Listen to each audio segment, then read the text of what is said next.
മനസ്സിനെ ഞെക്കുന്ന ഒരു കാര്യം അവതരിപ്പിക്കാനാണ് ഞാൻ ഇവിടെ വന്നത്. ഞെട്ടരുത്. അപ്പൊ തുടങ്ങാം.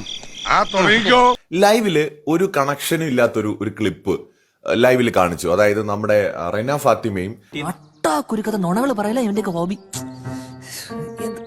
എന്തൊക്കെ ജാതി ഹോബികളല്ലേ മനുഷ്യർക്ക്. നമ്മുടെ ആര്യനും തമ്മിലുള്ള ഒരു സംഭാഷണമാണ്.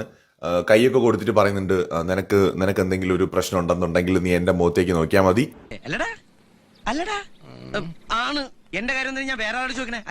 ഞാൻ കൂടെ നിന്റെ ഒപ്പം നിൽക്കാം. എന്ത് ഹെൽപ്പ് വേണമെങ്കിലും എപ്പോഴും ഞാൻ നിന്റെ കൂടെ ഉണ്ടാവും. നിനക്ക് നിന്റെ സൗണ്ട് വോയിസ് റൈസ് ചെയ്യണമെന്ന് തോന്നുമ്പോ നീ ജസ്റ്റ് എന്നെ ഒന്ന് നോക്കിയാൽ മതി. ഞാൻ നിന്റെ കൂടെ ഉണ്ട്, കട്ടയ്ക്ക് കൂടെ ഉണ്ട് എന്നൊക്കെ പറഞ്ഞിട്ട് ഒരു ഉറപ്പൊക്കെ കൊടുത്തിട്ട് നമ്മുടെ ആര്യം പോകുന്നുണ്ട്. തട്ടിപ്പാണല്ലേ. റെന ഫാത്തിമ താങ്ക്സ് ഒക്കെ പറയുന്നുണ്ട്. എന്താണ് കറക്റ്റ് സംഭവം എന്ന് മനസ്സിലായില്ല. എനിക്ക് തോന്നുന്നു ഇന്നലെ ഒരു ഇഷ്യൂസ് ഒക്കെ ഉണ്ടായല്ലോ, ഈ ഏജിന്റെ ഒരു കേസ് പറഞ്ഞിട്ട്. അപ്പോ റെന ഫാത്തിമ ഒറ്റയ്ക്കാണ് ആ ഒരു. ശരി, പോട്ടെ, കൂടുതൽ എന്നെ നാറ്റിക്കരുത്. പിന്നെ കാണാ. എല്ലാവർക്കും സന്തോഷമായല്ലോ. എനിക്ക് സന്തോഷമായി. എല്ലാവർക്കും പിരിഞ്ഞു പോവാം.